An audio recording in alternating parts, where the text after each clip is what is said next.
Então, como que tudo começou, né? Na verdade, a minha formação é em artes visuais, eu sou formada em artes plásticas pela FAAP, e logo que eu estava me formando, já nas pesquisas que eu desenvolvia de trabalho autoral, essa pesquisa me levou para um espaço de questionamento que era de colocar a obra no tempo, né? Porque nas artes plásticas a gente normalmente desenvolve objetos, desenhos, esculturas, enfim, uma produção mais estática.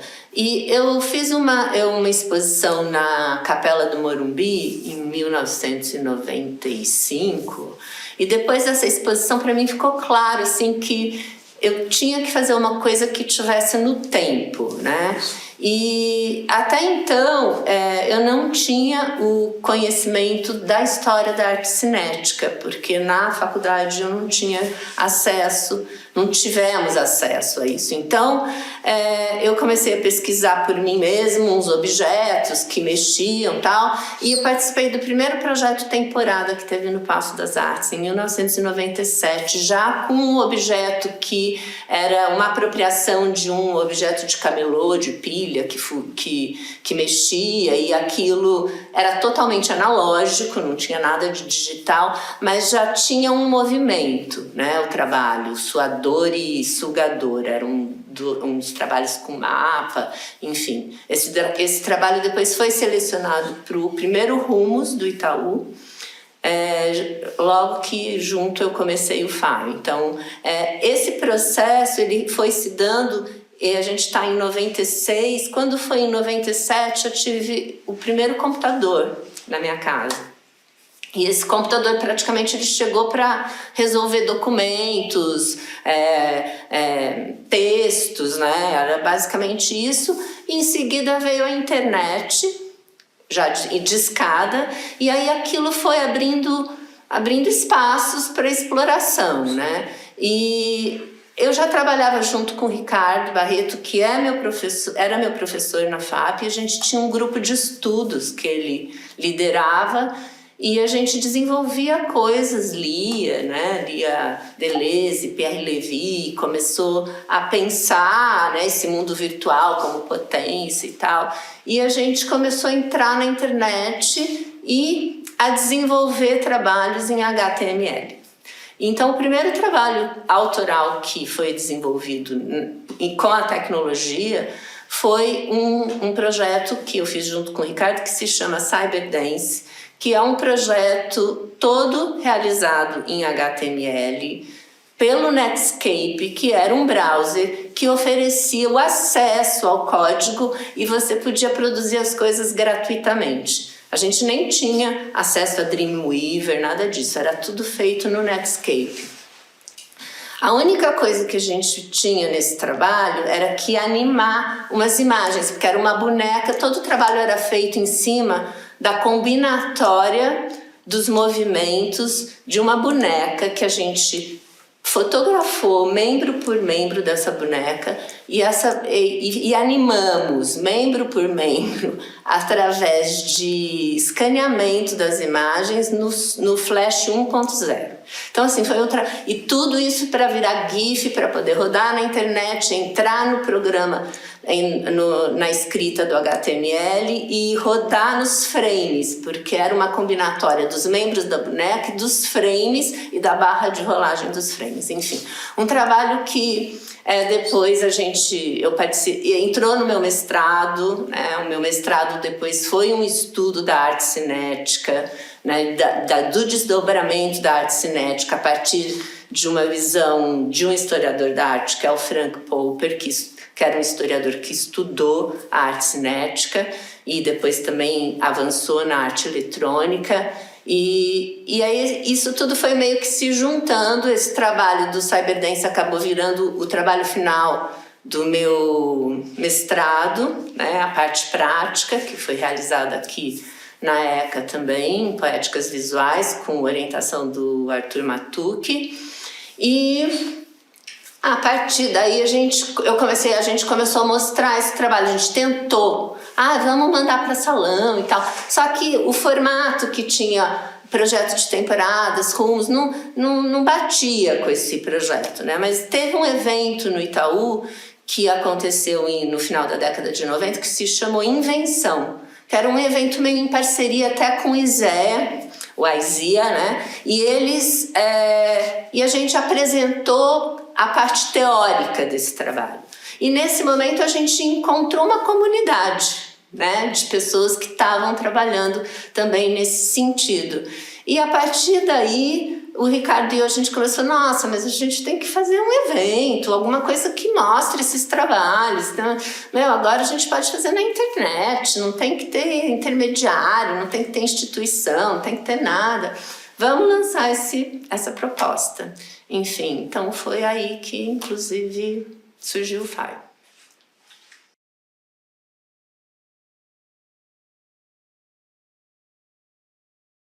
Então, depois desse evento que teve no Invenção, o Ricardo e eu começamos a pensar como a gente poderia potencializar essas produções que estavam sendo feitas, né? Porque, na verdade, era no mundo esse movimento. A internet, ela era, assim, naquele momento, para a gente, uma floresta que a gente estava entrando com um facão na mão, abrindo clareiras, entendeu? E descobrindo coisas. E a gente foi descobrindo uma comunidade grande que estava se expressando poeticamente dentro daquele espaço.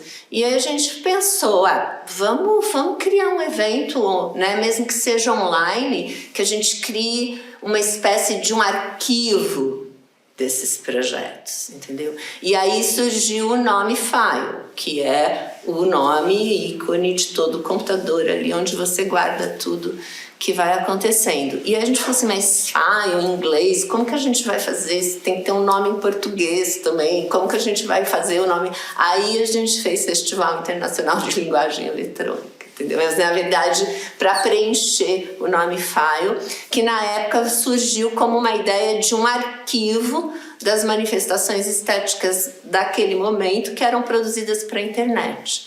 Então, fizemos um site, fizemos um edital, porque a gente estava acompanhando as pessoas que estavam trabalhando, e distribuímos na rede esse edital. E a gente teve, 90 inscrições. Entendeu?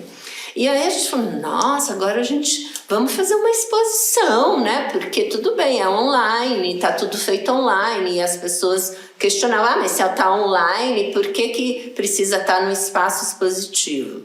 De fato, não tinha sentido teoricamente, mas por outro lado, quando a gente pensava em levar isso para um espaço expositivo, como a internet era algo ainda muito pouco acessível, era uma forma de mostrar para as pessoas que não tinham acesso que aquilo estava acontecendo. E aí a gente acabou convencendo um diretor do MIS, que na época era o Santilli, ele topou, abriu o espaço do museu para a gente realizar o primeiro FAIO.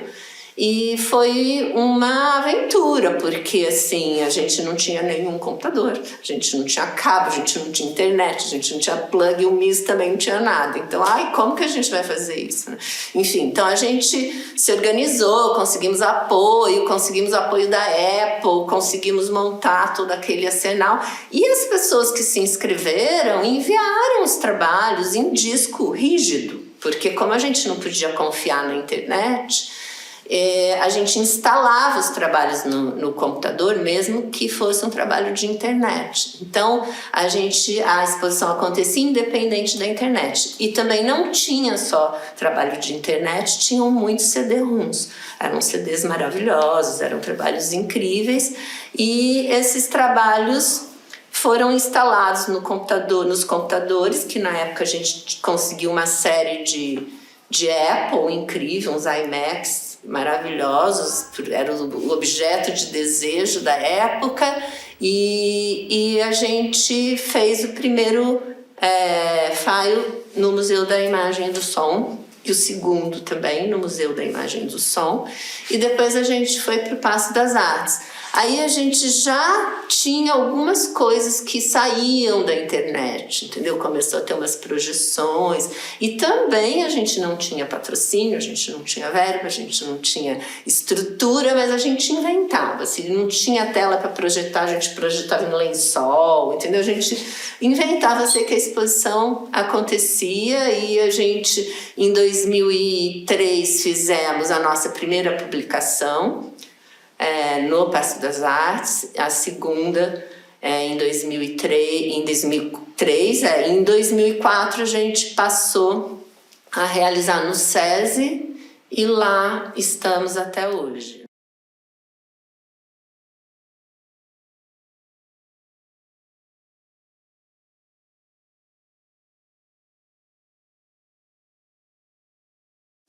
São Paulo, ela tem um caráter muito especial. Por quê? Porque São Paulo é o resultado, é o primeiro resultado do edital, né? Porque o que acontece? Dentro desse projeto, a proposta era abrir um edital anualmente, e a partir desse edital fazer uma seleção. E esses trabalhos que eram selecionados a gente nunca tinha mostrado, então era muito desafiador, porque os trabalhos eram experimentais no seu caráter primordial, dos próprios artistas, e para a gente, como organizador, realizar essa produção era também um desafio, porque envolvia uma série de demandas que a gente tinha que resolver tecnicamente, né? E São Paulo é uma cidade que te deixa à vontade para fazer isso, né? Porque você tem tudo na mão, né? Você tem pessoas que sabem resolver problemas, você tem a Santa Efigênia com tudo lá para te atender, né? De eletrônicos e tal. Então São Paulo é a cidade onde a gente realmente experimenta, né? A gente traz coisas que a gente nunca mostrou e aceita esse desafio porque tem uma certa segurança. Quando a gente começou a pensar em levar para outras cidades do Brasil, e a gente levou, antes de ir para o Rio de Janeiro em 2006, a gente foi para Curitiba. E já foi uma experiência assim, mais louca, entendeu? Porque aí você chega, o lugar realmente tá numa outra frequência, não estão pensando nisso, não tem a estrutura, e aí a gente, para resolver... Então a gente já sentiu o que era sair de São Paulo para um projeto assim, com esse desafio, né, de realização técnica. E assim, só que a resposta era sempre muito interessante, né? Porque quando você sai de São Paulo, o Brasil, eles são vários Brasis. Então essa relação de você sair de São Paulo e viver um outro Brasil, né? E trocar com esse outro Brasil é muito rica, né? Foi assim, todas as cidades que a gente foi, no Rio de Janeiro, a partir de 2006, sempre foi muito incrível. A gente ficou 10 anos realizando no Rio de Janeiro, mas a gente realizou em Porto Alegre, a gente realizou em Belo Horizonte, a gente realizou em São Luís do Maranhão, que foi uma experiência incrível, entendeu? Assim, aí você vai aí aquele lugar que tem uma carência enorme de receber conteúdos e projetos novos, assim, eles abraçam com alegria, e a troca é muito intensa. Então, assim, sair de São Paulo com o Fábio para outros lugares do Brasil é uma troca muito rica para a gente que produz o evento, porque é como se você tivesse, assim, a realização do Fábio em relação ao público, né? Porque a verdade é que o público que a gente foi criando e a relação que a gente foi construindo com o público, na verdade, virou a motivação de fazer o Fábio, entendeu? Porque é uma forma que a gente, da área das artes, às vezes a gente se sente um pouco impotente, né, em colaborar com os problemas que o país enfrenta.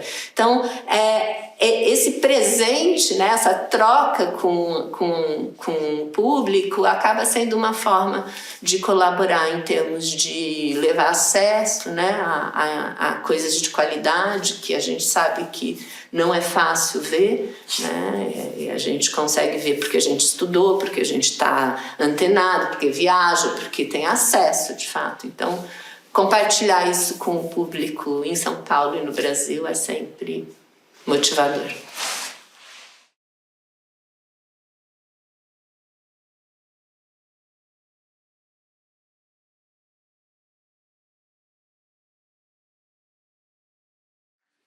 Então, a primeira realidade aumentada, que nem tinha esse nome, na verdade. Era uma coisa, era um nome, mas era um nome camuflado, né, na verdade. Não era por isso, né? Que agora virou um motivo isso.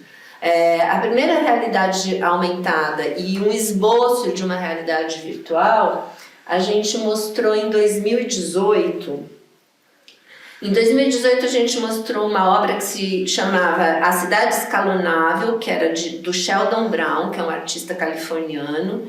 E é uma obra que foi apresentada em 2D, mas já com ambientação 3D e propunha assim, um ambiente de jogo de computador, assim, que era uma coisa inédita e é uma cidade que ela vai se explodindo, assim, você também ia mexendo com um joystick e tal, mas numa projeção 2D, mas com toda a ambientação 3D, né? E nessa mesma exposição, a gente mostrou um trabalho que se chama Levelhead, do Julian Oliver, que é um jogo de memória espacial que se inspira nos brinquedos filosóficos, né? E ele tinha esses jogos, eram uns cubos plásticos sólidos, com cada um tinha uma interface, né? Um código. E é através do posicionamento desse código, né, numa câmera, né, a câmera lia esse código, você conseguia navegar por um ambiente virtual, entendeu? Você conduzia e você mudava de níveis através da leitura desse código, que é a base de um QR Code, que é a base de uma realidade aumentada, né? Então, ele ainda não chamava assim, né? A gente não chamava assim, mas foi a primeira experiência que a gente mostrou. Aí depois, em 2011, a gente mostrou um trabalho que se chama Augmented Shadow, que é do Jun Moon. O Jun Moon, o mesmo que está esse ano em 22, com uma variável de outra escala desse projeto, né? Então, assim, você vê em 2011, e a gente está falando de 10 anos depois, o que é o trabalho do desenvolvimento de um projeto, de um artista que também é programador, é designer, enfim, né? Que facilita bastante. Mas esse trabalho, Augmented Shadow, era um trabalho que ele já explorava a sombra, né, como uma metáfora e interface que conectava o mundo virtual com os usuários. Os usuários, eles iam manipulando essas sombras e situava com os cubos também, uns cubos muito parecidos com o do Levelhead, que eram também com os códigos, mas que funcionavam no posicionamento da sombra do visitante. Então, aquela sombra e o código acionava o mundo fantasia virtual que ele tinha construído. E depois, agora em 22, ele desenvolve também, né, essa relação com a sombra, mas já num ambiente de uma outra escala, num ambiente onde o visitante entra no espaço com uma lanterna, ele mesmo controla a sombra e entra dentro de ambientes fantasiosos que ele criou dentro desse espaço. Então, é um trabalho que foi se desenvolvendo ao longo desses anos e ele tem outros projetos nessa área, né? Então, isso foi em 2011. Aí, em 2012, a gente teve também o trabalho da Mônica Hick, que é uma espanhola, que se chama Build a Sound, que é um jogo também com blocos, aonde também cubos, né? Você vê, o cubo ele foi sendo explorado. O cubo com os códigos, e aí você, ao colocar esse cubo de frente para a câmera, cada código emitia um som. Então você mantinha esse som conforme você fosse acumulando cubos. Então era um brinquedo, né? uma obra muito lúdica, no sentido de que tinha um apelo também para a criança muito grande, porque a criança pegava aquilo e ela criava os desenhos dos códigos e tentava criar o som dos desenhos, então de fruta, de objetos e tal, e aquele som ia se construindo, né, de forma acumulativa.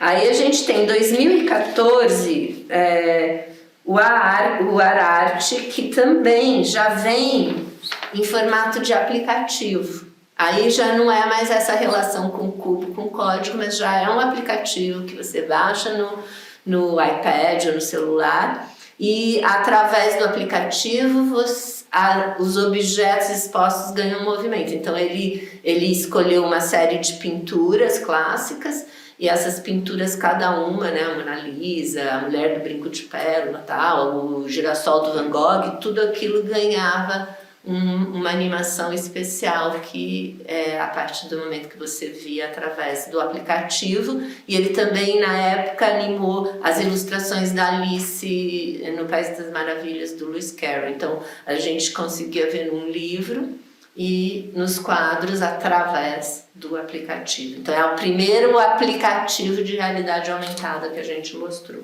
Os outros eram esses códigos em cubos. E depois, em 2015, a gente mostrou a primeira realidade virtual, que já usando óculos, né, e numa relação com o mundo real, porque a animação que era ativada dentro do óculos, ela se dava a partir do momento que você sentasse num balanço e começasse a se balançar, né? A obra se chamava Swing. Aí você vestia o óculos, sentava no balanço. Na hora que você começava a balançar, a animação começava, e dependendo da intensidade do seu balanço, você atingia outro nível dentro da animação, né? Você começava a voar e ia até para um espaço mais cósmico, a saída de um espaço. Então, assim, essa foi a primeira experiência que a gente mostrou e que já tinha a intenção de conectar, né, o mundo real com a realidade virtual. Que isso depois foi se esclarecendo em outros trabalhos, porque a realidade virtual em óculos, ela continuou, né, e a gente mostrou muitas coisas também muito em ambiente de jogos, né? Isso é uma coisa que tem vários jogos que foram mostrados que dependiam de óculos para navegar. Mas essa experiência do óculos com o mundo real, que era uma pesquisa que a gente percebia que estava acontecendo e que continua acontecendo, depois ela foi foi se intensificando, né? Quando em 2016 também a gente mostrou uma obra premiada, que foi a obra do The Night Café do Macaulay, que é um ambiente 3D que você navega pelo óculos e ele conseguiu criar toda uma ambientação com a obra do Van Gogh. Então você via as obras do Van Gogh através daquele ambiente que ele criou, encontrava o próprio Van Gogh, entendeu? Ele criou todo um enredo ali em cima da obra do Van Gogh, na relação cromática e na composição, e era uma coisa muito incrível, assim, foi um projeto, assim, ele foi super premiado, ele ganhou um prêmio da Microsoft até.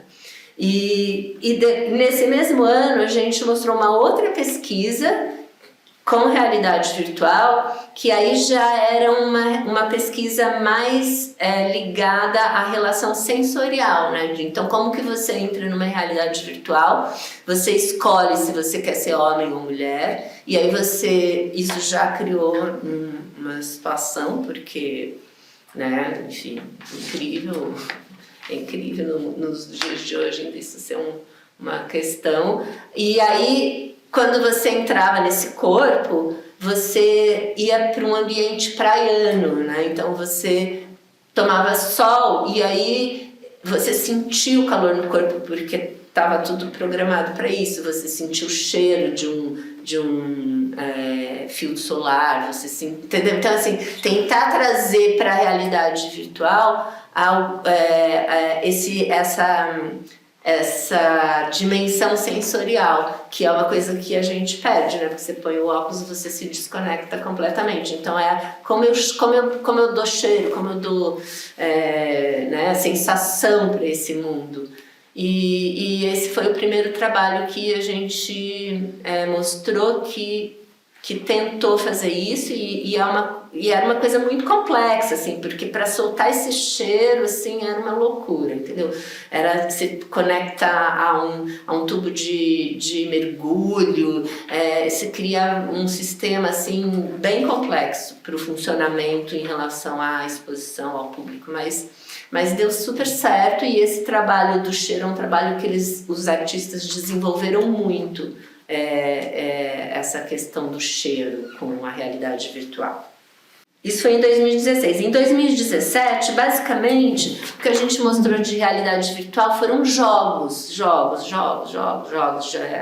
O Dear Angélica, o Bound, foram jogos assim muito especiais, todos com óculos.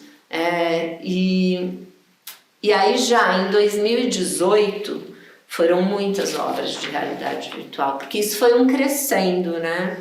E em 2018 a gente mostrou várias frentes da realidade virtual. 3 delas seria interessante, porque foram experiências muito diferentes.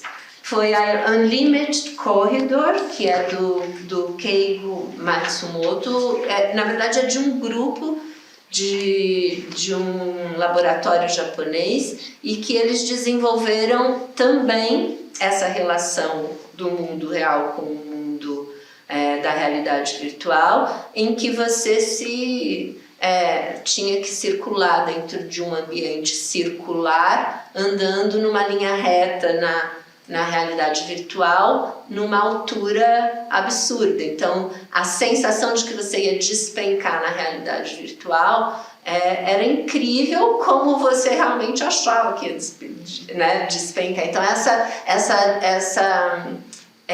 essa relação de como você lida com a sensação da realidade virtual estando no mundo real seguro, entendeu?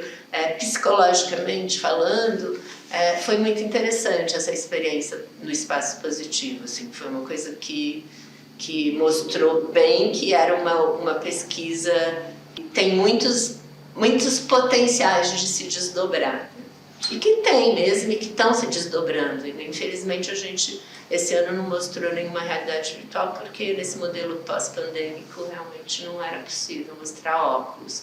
E assim, é engraçado porque todo mundo comenta, né? É tão melhor a exposição sem óculos, né? Porque é difícil uma exposição de realidade virtual. E em 2018 a gente ousou muito, porque tinha muito óculos, né? E com pesquisas diferentes. E aí a gente tinha também essa pesquisa, que era a pesquisa do Outro Spectre, que é do Frank e da Juki Scholl, que eram os holandeses, que eles fizeram essa pesquisa mais partindo já de um lado ligado à medicina e com tecnologia já de medicina, mas eles levaram a gente para um outro olhar da realidade virtual, porque quando você vestia o óculos, na verdade você você passava a ver o olhar de um robô que estava atrás de você, né? Então você não estava vendo o óculos, você estava vendo o que o robô estava vendo, e vendo você de costa, né? Então, como se você estivesse saindo do seu próprio corpo, né? Totalmente uma outra relação. Também teve a Scope, que era uma outra proposta de trabalho em que você usava o óculos junto com outra pessoa ao mesmo tempo e coordenava a sua navegação junto com uma outra pessoa. Isso também foi uma pesquisa bem diferente nessa área de realidade virtual. E um grupo italiano que montou os objetos que falavam, né? E que você vestia um óculos e você passava a ser a tomada daquele ambiente, ou o ventilador, e aí você via dentro da realidade virtual um mundo a partir desses objetos, né? Então, assim, as pesquisas vão se abrindo, né? E foram se abrindo, e hoje ainda tem coisas incríveis sendo feitas. Eu espero que a gente possa voltar a mostrar a realidade virtual. Bem, acho que foi mais ou menos isso, né? Agora, esse ano ainda, a gente pode também falar do trabalho do Jun-Moon, que eu acho que é uma evolução dessa realidade aumentada que ele mostrou em 2011, que eu já mencionei, e também o MARP, aquele Wave Atlas que está agora, é uma versão interessante do uso da realidade virtual, porque ele projeta o óculos, né? Na verdade, você estaria vendo num óculos, né? Que seria o comum, porque já tinha muita coisa sendo feita assim, mas quando você leva para a projeção aquilo ganha uma outra dimensão de relação com o público, né? Porque aí você pode navegar em mais de uma pessoa e todo mundo pode ver, né? Então essa coisa da exposição não ter só o óculos o tempo inteiro. Para quem entra e vê todo mundo com óculos, ainda tem que ficar na fila para usar o óculos, enfim, né? Cria uma outra relação com o espaço expositivo.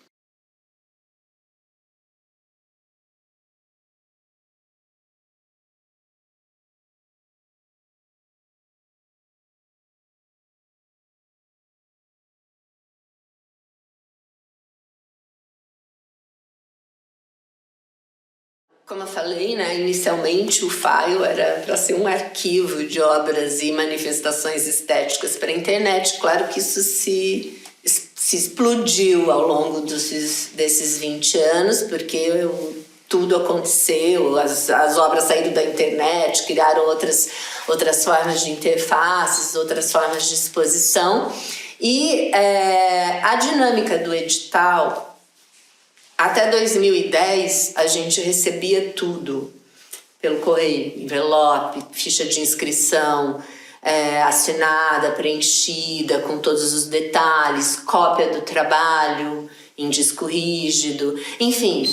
Isso tudo foi foi se constituindo em um acervo, porque agora a gente tem isso tudo como um acervo físico. Além disso, ao longo desses 20 anos, a gente teve assim, no início, cada ano era feito um hot site. A gente fazia site como se fosse assim, né? Tudo era site.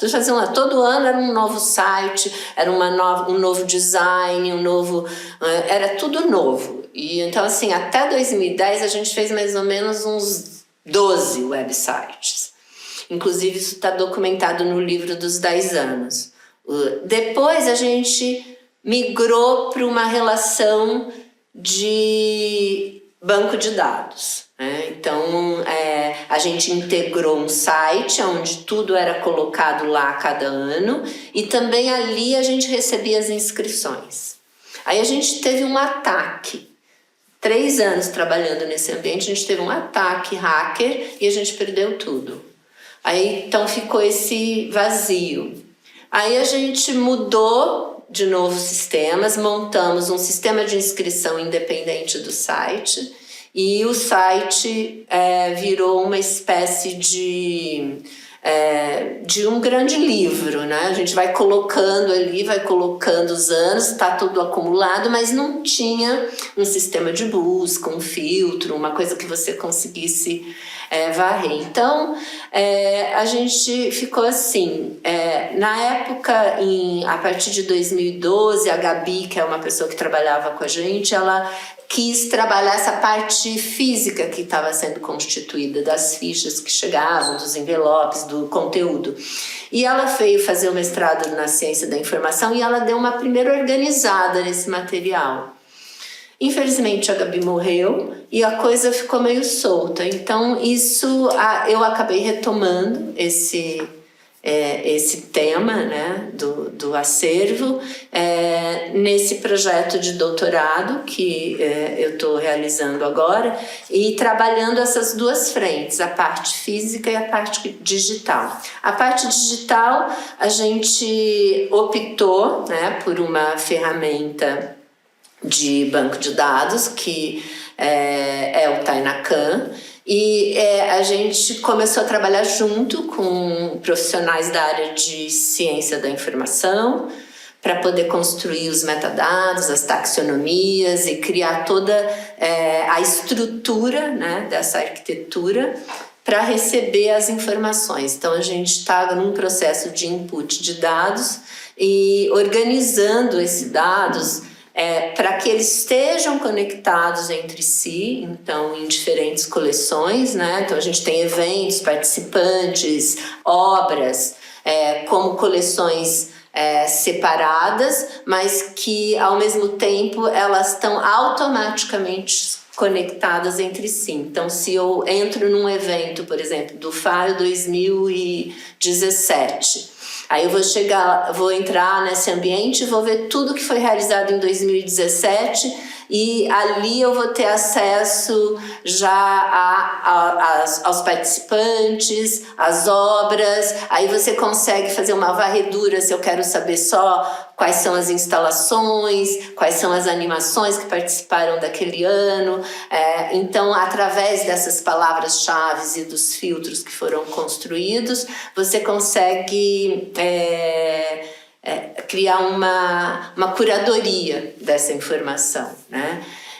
Então isso está sendo construído ainda e tem como proposta também estar conectado no sistema Wiki, né? Então é um trabalho que a gente tem feito já, a gente já entrou no sistema GLAM, que é um sistema da Wikimedia que é de ligar instituições culturais que trabalham que estão em rede, né, dentro desse sistema. A gente já conseguiu fazer esse primeiro passo e agora a gente está começando a varrer a possibilidade de incluir os artistas que participaram nesse sistema, porque através dessa conexão fica mais fácil de criar uma possível interoperabilidade entre arquivos análogos, né? O que a gente está imaginando é criar uma ampliação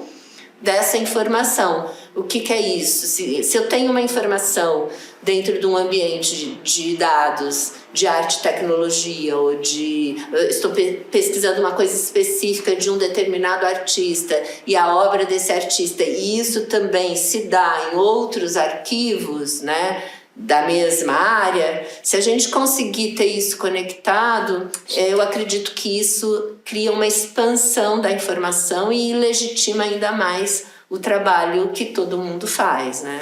Tanto o artista como a gente, como o outro evento, enfim, tudo fica mais... Porque até então as coisas ficam todas isoladas na internet e aí a internet possibilita essa possibilidade de vincular, né, uma coisa a outra.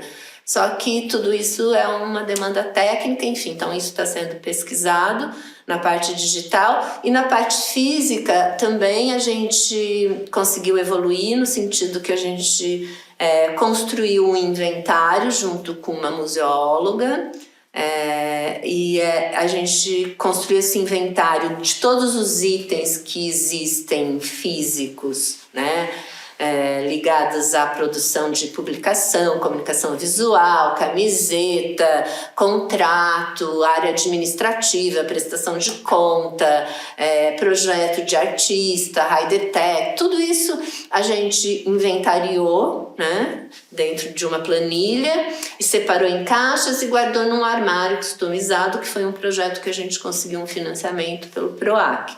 Então isso também está sendo executado e, enfim, agora o próximo passo é a gente finalizar essa parte digital e tentar institucionalizar essa parte física, porque o File é uma organização independente, né? Então isso ficar com a gente não tem o menor sentido. Ou isso vai para um ambiente de pesquisa, onde as pessoas possam pesquisar e ser compartilhado com quem interessa, né? Então esse seria o próximo passo.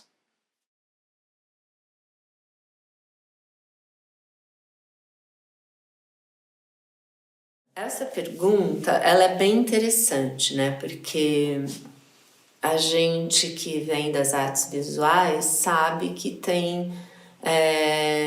Assim, quando eu comecei a trabalhar com isso, que era uma coisa que já existia, que já tinha gente lá fora fazendo, enfim, eu já senti esse deslocamento, que nem a gente falou, né? Se eu fosse pleitear um Rumos, um projeto de temporada, naquela época, com propostas de internet, não dava essa liga. Então, a partir dali, eu comecei a ver que existia um trajeto paralelo, sabe? Assim, é uma coisa que, se você quer pesquisar de uma forma mais experimental com a tecnologia, você precisa ir num caminho meio que paralelo das artes tradicionais, né, do sistema que está montado tradicional das artes visuais.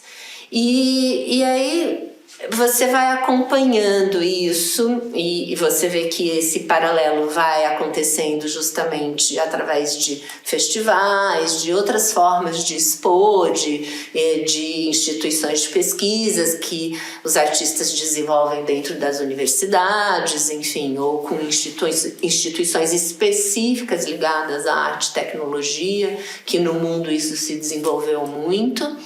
Mas hoje em dia, né, a gente já vê muita fusão, a gente já vê muita gente que é do mainstream das artes tradicionais se apropriando também do uso da tecnologia. E eu me lembro, eu acho que existe um tempo, sabe, assim, e esse tempo ele é meio que dado. Eu me lembro que em 2011 eu visitei a Documented Castle, e eu fiquei impressionada. Em 2011, não, em 2002, desculpa, gente. Acho que foi a 11ª Documented Castle. E eu fui numa sede, eu falei assim, nossa, vai ter um monte de coisa de tecnologia, né? Porque, imagine, a Documenta acontece de 5 em 5 anos, né? Um evento que acontece de 5 em 5 anos é para as tecnologias evoluírem incrivelmente. E eu fiquei assim, abismada, porque não tinha nada, só tinha videoarte. Só tinha muita videoarte, mas era muita videoarte e tinha um trabalho de tecnologia que era de um chinês, que se chama Feng Mengo, que é um artista que ele, na época, se apropriou de um jogo, do código-fonte de um jogo, que era o depois eu vou lembrar agora o nome, tá? Ele se apropriou desse jogo. O nome que ele deu pro jogo era Qui4U, que era assim, ele entrou no código-fonte do jogo e ele se colocou sua imagem em todos os personagens do jogo com uma câmera digital. Então, mesmo quem entrasse para jogar, não sabia quem que estava matando, porque era todo mundo a cara do artista, entendeu? Então era mais ou menos esse o jogo. E esse era o único trabalho que tinha de arte digital na Documenta. Aí eu falei, nossa, gente, que incrível, né? Mas depois eu fiquei pensando, assim, como as artes têm um tempo próprio de absorção das coisas, né? Porque se em 2002 a grande parte daquela exposição era videoarte, que foi algo que se deu na década de 70, né, 60, final de 60, 70 do século 20, quanto tempo levou para incorporar a videoarte, né, na própria documenta? Então, a mesma coisa vai se dar com essas tecnologias. A questão que a gente enfrenta é que essas tecnologias e esses trabalhos todos, por exemplo, que eu citei do Faio, são trabalhos que eles vão desaparecer, porque são tecnologias que desaparecem, né? Essa obsolescência da tecnologia, ela impede a relação de preservação do trabalho.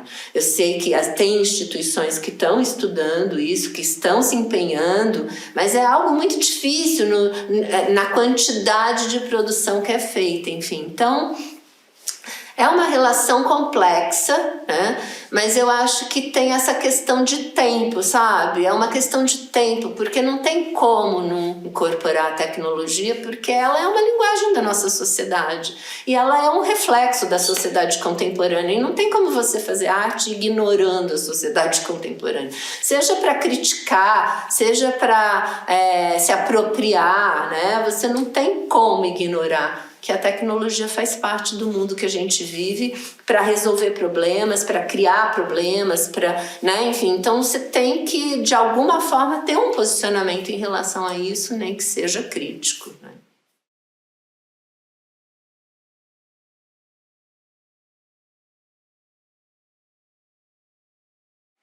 Olha, pela experiência que a gente tem, assim, primeiro eu vou te dizer que no caso do Faio, por exemplo, a gente infelizmente não consegue selecionar aquilo que vem pra gente, entendeu? Por várias razões. Não é só a razão do projeto não preencher os interesses do festival, mas é muito mais também, muitas vezes, porque a gente não tem condições, porque tem projetos incríveis que a gente tem que descartar, porque a gente não tem condição de montar tecnicamente, financeiramente, em termos de espaço físico, porque isso tudo limita, né? O espaço físico que você tem para expor é um espaço limitado, então você tem que aceitar projetos que caibam nesse espaço. Mas, no geral, assim, o mais importante, hoje em dia, que eu vejo nos trabalhos, é a robustez, sabe? O que é essa robustez? Um trabalho de arte e tecnologia, ele tem que ser visto como um organismo, um ser humano que tem que funcionar, entendeu? Ele tem que funcionar e funcionar bem, com saúde e aguentar o tranco, entendeu? Então, isso demanda uma qualidade de programação, né? Uma qualidade de programação e uma qualidade de construção final daquele projeto, né? Dele saber existir num espaço expositivo, dele se entender dentro de um espaço expositivo e aceitar a relação que ele propõe com o público. Porque é fundamental que o trabalho flua, né? E isso foi uma coisa que evoluiu muito, né? No início a gente tinha muitos problemas técnicos e isso foi uma coisa que foi evoluindo, foi evoluindo, foi evoluindo. Hoje, a exposição que a gente tem hoje, a gente não tem problema técnico nenhum. Que você tem às vezes é assim, queimou a lâmpada de um projetor, criou, entendeu? Mas a programação dos trabalhos, quando ela é robusta, ela vai... E eu acho que isso também é uma coisa que o artista, quando ele estiver produzindo, ele também já precisa pensar naquilo que a gente está falando, como aquilo se sustenta ao longo do tempo, como eu vou garantir que ele vai funcionar daqui 5, 6 anos, entendeu? Então, se, por exemplo, eu quiser hoje fazer uma exposição de trabalhos antigos que a gente mostrou, eu não sei se isso seria capaz, entendeu? Não sei se os ambientes existem, se as programações rodam. Então, são coisas que eu acho que seria importante hoje estar na proposta de pensamento do artista, né? De quando ele pensar o seu trabalho, já considerar essas coisas pensando nele com futuro, né? Com futuro de existência, assim. Acho que é isso, assim. pensar e considerar a robustez do trabalho.